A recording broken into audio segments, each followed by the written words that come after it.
You're watching them play, and beneath the smile, there's a tremor, a quiet calculation running in the background. Are they confident enough? Resilient enough? Tough enough for what's coming? You've been Googling childhood anxiety statistics. You've been curating their experiences like a museum exhibit. And late at night, when you're honest with yourself, you know the truth. You're not preparing them for the world. You're trying to armor them against your own fears. This is the shadow of modern parenting. The unspoken terror that we're somehow failing at the most important thing we'll ever do. And here's what makes it so insidious. In our desperation to raise resilient children, we're often doing the exact opposite. We're creating a generation wrapped in bubble wrap, simultaneously overscheduled and under-challenged, praised for existing but rarely trusted to struggle. The psychological mechanism at work here is projection, one of Jung's most powerful insights into human behavior. When we're unconscious of our own anxieties, our unmet needs, our unlived lives, we don't simply carry them quietly, we project them outward, especially onto those closest to us. And children, with their permeable psyches and desperate need for our approval, become the perfect screens for our inner movies. Before the end of this video, we'll explore how this unconscious projection undermines the very resilience we're trying to build, and how bringing awareness to these patterns changes everything about how we parent. Welcome to Deep Psyche Lab, where we explore the depths of the human psyche through the lens of Jungian psychology. I'm here to guide you through the labyrinth of the unconscious, and today, we're venturing into territory that touches the most primal part of us, our relationship with our children and their psychological development. If you're new here, subscribe and hit the notification bell. We go deep and we don't waste your time with surface-level insights. We're after transformation, not information. Mental resilience in children isn't built through the methods most parenting books suggest. It's not assembled from positive affirmations, carefully managed experiences, and the removal of all obstacles. That's not resilience. That's fragility dressed up in confident language. Real resilience emerges from something far more mysterious and far less controllable. It grows from the child's encounter with their own wholeness, including the parts we'd rather they didn't have. Jung spent decades working with adults who were accomplished, educated, and utterly lost. They came to him with what he called the crisis of meaning, successful on the outside, empty on the inside. And when he traced the roots of this disconnection, he found something startling. These weren't people who had suffered too much in childhood. They were people who had never been allowed to suffer at all. They'd been protected, guided, and shaped so thoroughly that they'd never met themselves. They'd lived their parents' unlived lives, achieved their parents' unmet dreams, and somewhere along the way, lost contact with their own inner authority. The psyche has its own wisdom, its own direction, its own inexorable movement toward wholeness. Jung called this process individuation, the gradual unfolding of the self, capital S, the totality of who we are beyond our conscious ego's limited understanding. Children are born with this process already in motion. They arrive with a blueprint for their own becoming, an inner compass pointing toward their unique expression of being human. But here's where it gets complicated. That blueprint, that inner compass, doesn't always point where we want it to. Your child's authentic self might be quieter than you hoped, louder than you can tolerate, more creative than practical, more logical than emotional. Their individuation path might lead them away from your values, your dreams, your carefully constructed vision of who they should become. And this is where most of us with the best intentions in the world begin to interfere. Think about the moment your child falls on the playground. There's a split second before you react. In that microsecond, what are you actually feeling? If you're honest, and this requires brutal honesty, you might notice it's not just concern for their scraped knee. There's something else. Embarrassment. Were you watching closely enough? Will other parents judge you? There's anxiety. What if this becomes a pattern? What if they're not athletic? There's your own pain. You remember falling, remember being hurt, remember not being comforted the way you needed. All of this happens in a flash, unconsciously, and then you respond. But you're not responding to your child's actual experience. You're responding to the entire complex of associations, memories, fears, and unmet needs that their fall triggered in you. Maybe you rush over too quickly, broadcasting that this is indeed catastrophic. Maybe you stay back and say, "You're fine," before they've even had a chance to assess whether they are. Maybe you start anxiously checking for injuries. Or maybe you turn it into a teaching moment about being more careful. Your child, meanwhile, might have just been about to stand up, dust off, and keep playing. They might have been about to discover, I fell, it hurt for a moment, and now it's over. I survived it. I'm okay.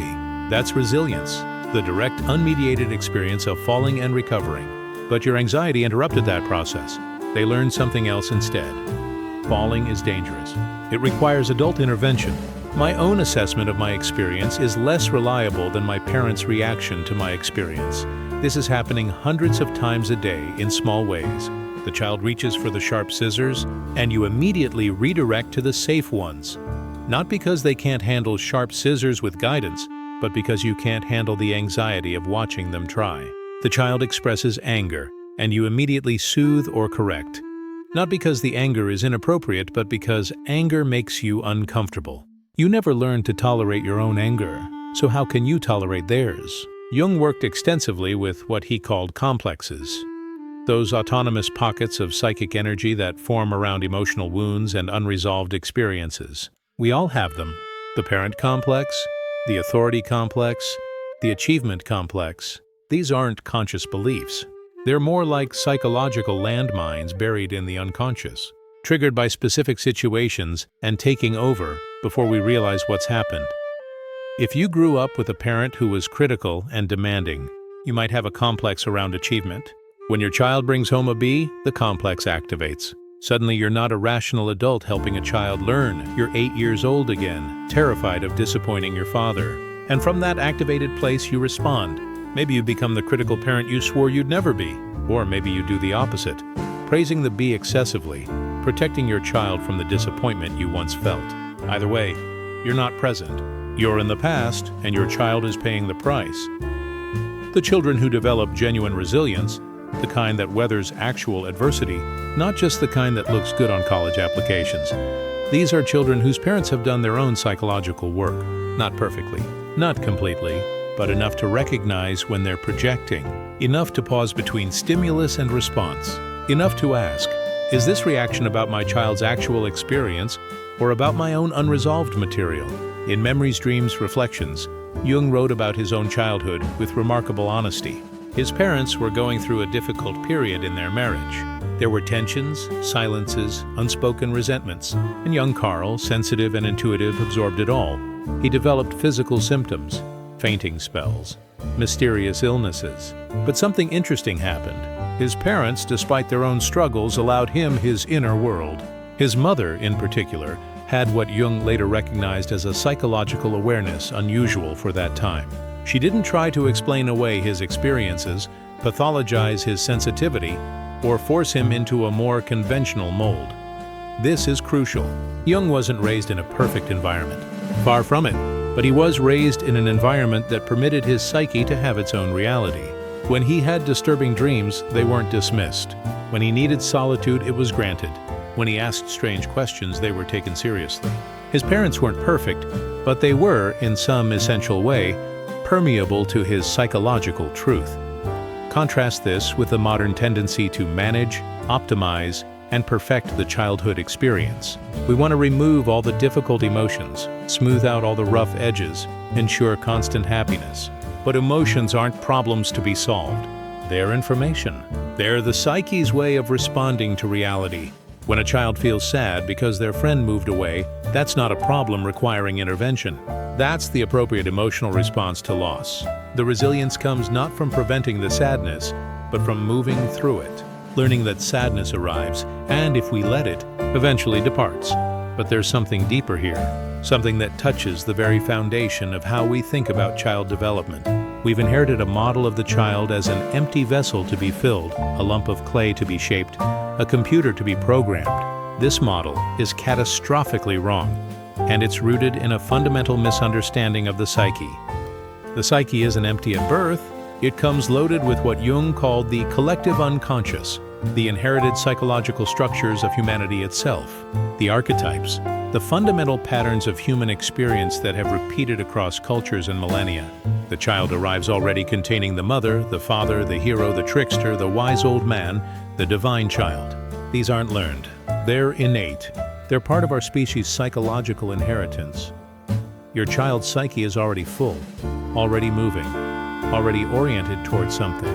Your job isn't to fill it or shape it. Your job is to create conditions in which it can unfold according to its own nature. This is a radically different understanding of parenting, and it changes everything. The fairy tales Jung studied obsessively provide a map here. Think about Hansel and Gretel. Two children are abandoned in the forest by parents who can't feed them. Terrifying, right? This is the nightmare scenario of modern parenting. But what happens in the tale? The children face the abandonment. They encounter the witch, the devouring mother archetype, the dark side of nurturance that consumes rather than nourishes. They're trapped, and then, and this is the crucial part, they save themselves. Gretel tricks the witch. She pushes her into the oven. The children find the treasure and make their way home, transformed. The tale isn't about preventing abandonment. It's about what happens when children are forced to rely on their own resources. It's about discovering inner strength through actual adversity. The witch is terrifying precisely because she's real, psychologically real. Every child will encounter devouring forces, manipulative people, dangerous situations. The question is, will they have the internal resources to recognize danger and respond effectively? We've tried to eliminate the forest, lock up the witch, and pave a safe path home. And in doing so, we've eliminated the very conditions that allow psychological strength to develop. Children are ending up in their 20s and 30s, still unable to tolerate discomfort, still unable to face conflict, still looking to authorities to tell them what to think and feel. Not because they're weak or damaged, but because they never had the chance to discover their own strength. Now, you might be wondering how this applies when you're facing real dangers: cyberbullying, social media, academic pressure, a genuinely hostile world that does threaten children in ways that perhaps previous generations didn't face. This is a fair concern. I'm not suggesting we throw children into harmful situations in the name of building character. That's not what Jung meant by confronting the shadow or facing adversity. What I'm talking about is the difference between protection and overprotection, between support and enmeshment, between guidance and control. It's the difference between saying, "I notice you're struggling with this," friendship, "Tell me what you're thinking," and "I'm going to call that child's mother and fix this for you." The first approach trusts the child's psyche to process, learn, and adapt. The second communicates that the child can't handle their own emotional reality. Jung noticed in his clinical practice that neurosis, psychological, suffering not rooted in obvious trauma, almost always involved a split between the ego and the self. The conscious personality had become too narrow, too rigid, too defended. It had rejected essential parts of the psyche, pushed them into the shadow, and was now using tremendous energy to keep them repressed. And where did this split originate? Usually in childhood, when certain qualities, emotions, or tendencies were met with disapproval, punishment, or withdrawal of love. If anger wasn't allowed, the child learned to repress anger. But anger doesn't disappear when repressed. It goes into the shadow, where it becomes more primitive, more destructive. It might emerge sideways as passive aggression, or turn inward as depression, or explode periodically in ways that terrify even the person experiencing it. The resilient child isn't the one who never feels anger.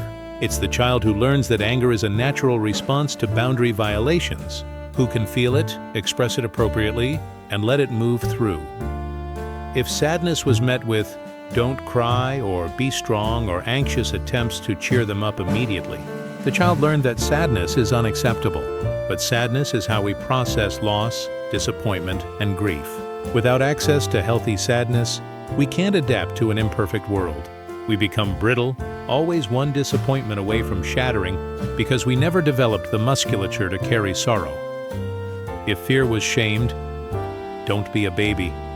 There's nothing to be afraid of. You're fine.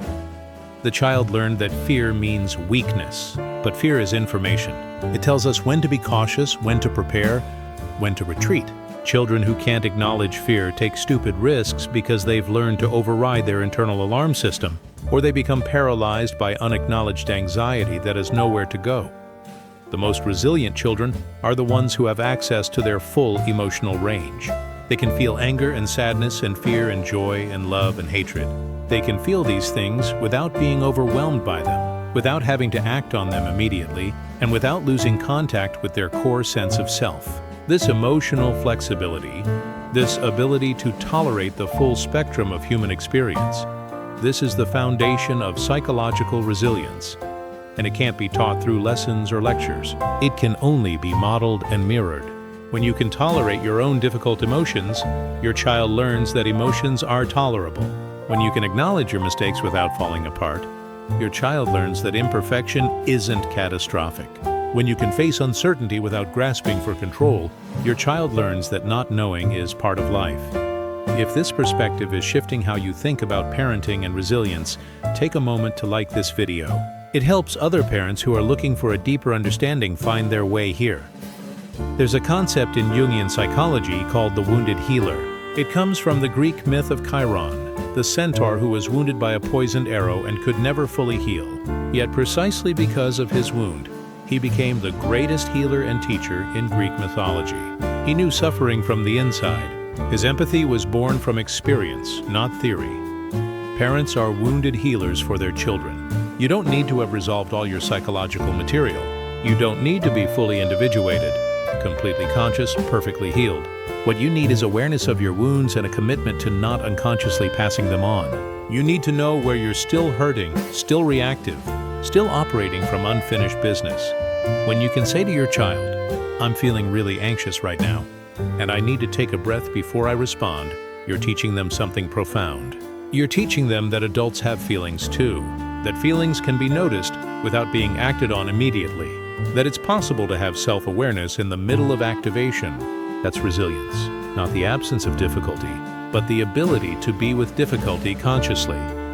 The Red Book, Jung's personal journal of his own encounter with the unconscious, is essentially a record of a man who had the courage to fall apart. In his late 30s, after breaking with Freud, Jung experienced what he later called his confrontation with the unconscious.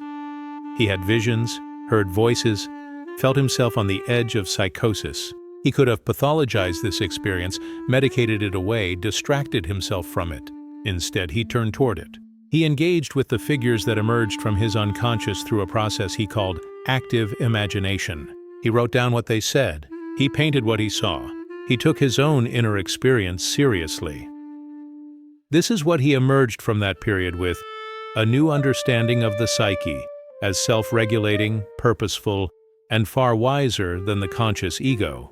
He understood that psychological crisis wasn't just breakdown, it was also the psyche's attempt at breakthrough. The symptoms weren't just problems to be eliminated. They were communications from the unconscious, trying to redirect a life that had gone off course. What does this mean for raising resilient children? It means we need to fundamentally rethink what we call mental health problems. When a child develops anxiety, we typically ask, "What's wrong? How do we fix it? How do we get them back to baseline?" These are the wrong questions. The right questions are, what is this anxiety trying to communicate? What in this child's life or inner world needs attention? What is the psyche attempting to correct? Sometimes childhood anxiety is the psyche's response to being forced into an identity that doesn't fit. The child who's being pushed towards sports when they're naturally bookish. The extroverted child in a household that values quiet contemplation. The creative child in an environment that only rewards conventional achievement. The anxiety isn't the problem, it's the signal that something is misaligned. I'm not romanticizing mental illness. Real psychological disorders exist and require real treatment. But I'm asking us to consider that not every symptom is a disorder. Sometimes the psyche knows exactly what it's doing. Sometimes the symptom is healthier than the situation it's responding to. The resilient child is the one who learns to listen to their own inner voice, even when, especially when, it contradicts external authorities. This is terrifying for parents because it means relinquishing control. It means your child might make choices you don't agree with. They might pursue paths you don't understand. They might reject values you hold dear. And if you've done the work of conscious parenting, you'll be able to tolerate this. Because you'll understand that their individuation is more important than your comfort. Jung had a concept he called the participation mystique, the unconscious identification between parent and child. In the beginning, this is necessary. The infant can't distinguish between self and other, between their needs and mother's response. But as the child develops, this identification must gradually dissolve. The child must discover where they end and you begin. They must learn that their emotions are their own, their thoughts are their own, their life is their own. But this dissolution is painful for parents, especially if we've been using our children to meet our own unmet needs. If we've been living through their achievements, feeling secure through their compliance, avoiding our own emptiness by staying busy with their schedules. When they begin to separate, when they say no, when they want privacy, when they develop tastes and opinions that diverge from ours, we might feel this as rejection, abandonment, betrayal. This is the parent's shadow work, recognizing when we're clinging to our children not because they need us, but because we need them. Recognizing when our concern is really anxiety, when our guidance is really control, when our love is really possessiveness. This is brutal work, and most parents resist it because it requires admitting that we're not always operating from our children's best interests. Sometimes we're operating from our own fears, needs, and unfinished business. In fairy tales, the wise king or queen knows when to let the prince or princess leave the castle. They might be worried. They might grieve the loss of their child's presence. But they understand that the hero's journey requires departure. The child must leave home, face dragons, make mistakes, get lost, find helpers, discover treasure, and return transformed. The parent who tries to prevent this journey, who locks the child in the tower for their own protection, becomes the villain of the tale. We see this in Rapunzel, where Mother Gothel keeps the girl locked away, claiming it's for her protection. But it's really about Mother Gothel's need for Rapunzel's magic, her youth, her beauty, her power. This is the shadow of protective parenting, using the child to meet the parent's needs while claiming it's for the child's good. Rapunzel must escape. She must experience the world, make her own mistakes, trust the wrong person, face consequences. Only then can she claim her own power. So what does conscious parenting actually look like in practice? How do we raise resilient children once we understand these psychological dynamics? First, it requires doing your own psychological work. You can't give your child access to their full humanity if you're disconnected from your own. This means therapy, journaling, self-reflection, whatever it takes to become aware of your complexes, your shadow, your projections.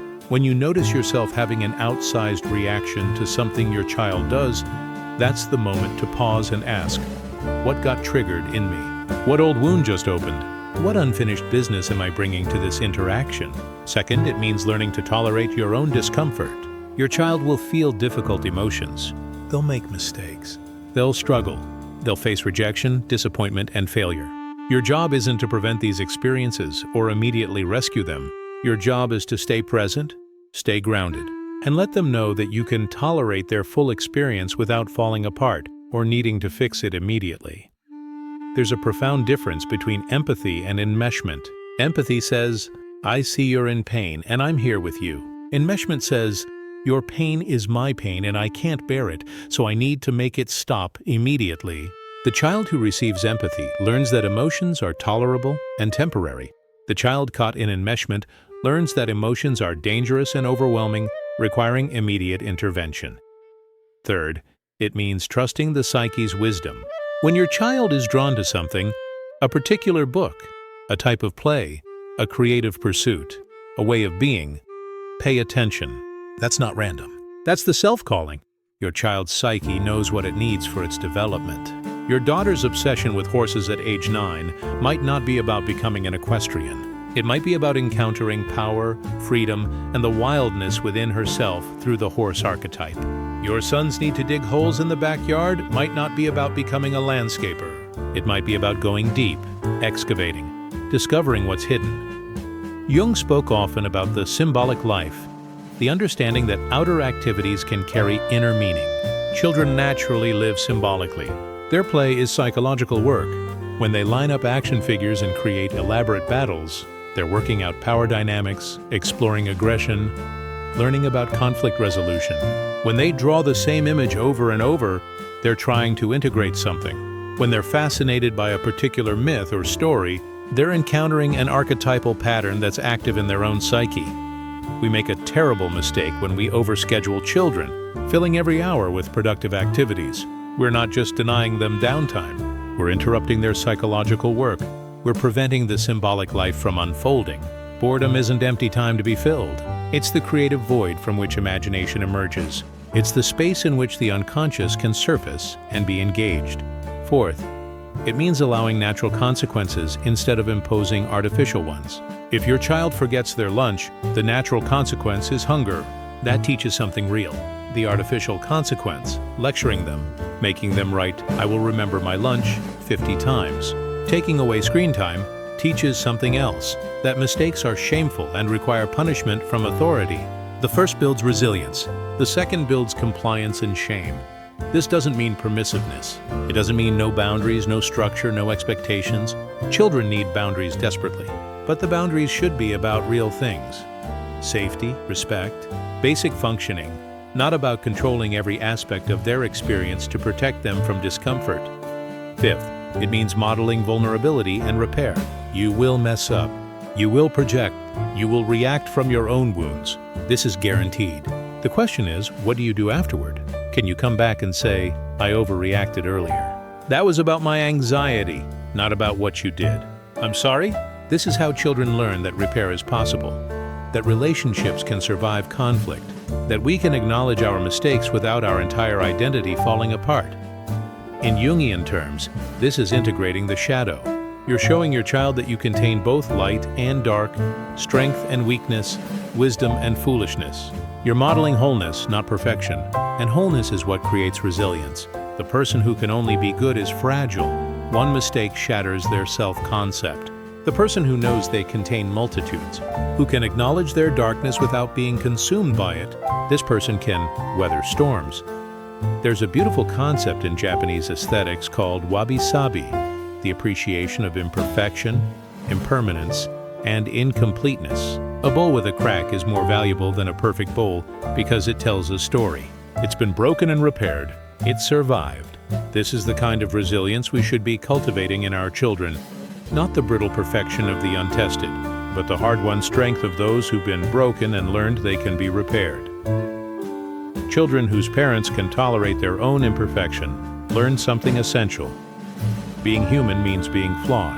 And that's not only acceptable, it's beautiful. They don't have to perform perfection to be worthy of love. They don't have to achieve to have value. They can be works in progress, cracked and repaired, still becoming. In Man and His Symbols, Jung wrote about the danger of the overly perfect persona, the mask we show the world. When the persona becomes too rigid, too idealized, it creates an ever larger shadow. Everything that doesn't fit the perfect image gets repressed, and the unconscious becomes increasingly loaded with denied material. Eventually, something breaks through: the affair, the breakdown, the addiction, the inexplicable destructive act. We do this to our children when we demand they maintain a perfect image. The good student, the obedient child, the happy kid, the successful athlete. We're forcing them to repress everything that doesn't fit. We're creating a time bomb of denied experience that will eventually explode, often in adolescence or young adulthood.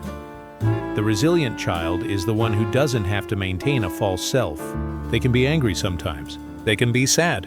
They can be difficult. They can fail. They can be all of these things and still know they're loved, still have a secure place in the family, still be fundamentally okay.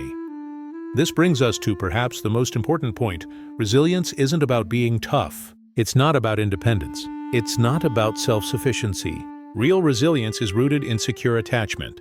It's the internalized knowledge that you're not alone in the world, that when things get overwhelming, there's someone who will be there, not to rescue you from every problem, but to stand with you while you figure it out. The research in attachment theory, pioneered by John Bowlby and Mary Ainsworth, aligns beautifully with Jungian psychology here. Securely attached children aren't the ones whose parents prevented all distress. They're the ones whose parents responded to distress reliably and appropriately. When the child was upset, the parent came. When the child was scared, the parent acknowledged the fear without ridicule or dismissal. When the child needed space, it was granted. When the child needed comfort, it was offered. This creates what Jung might call a secure inner foundation, a sense of the self as fundamentally okay, even when circumstances aren't okay. The child internalizes the reliable parent and carries them forward. They develop what psychologists call affect regulation, the ability to manage their own emotional states because they first experienced co-regulation with a responsive adult. The irony is that children develop independence through dependence. They develop the ability to be alone through having their need for connection met. They develop confidence through having their vulnerability held. We get this backward when we try to make children independent before they're ready, when we shame their attachment needs, when we push them away to toughen them up. Jung understood that individuation, becoming who you truly are, doesn't happen in isolation. It happens in relationship. We need others to mirror us, to challenge us to see aspects of ourselves we can't see.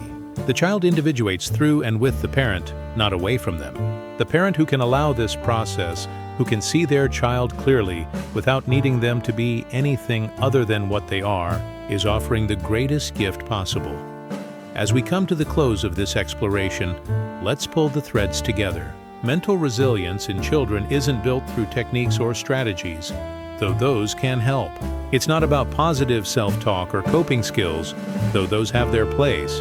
Real resilience emerges when a child has been allowed to develop a relationship with their own wholeness, when they know from experience that they contain both light and shadow, strength and vulnerability, competence and limitation, and that all of this is acceptable.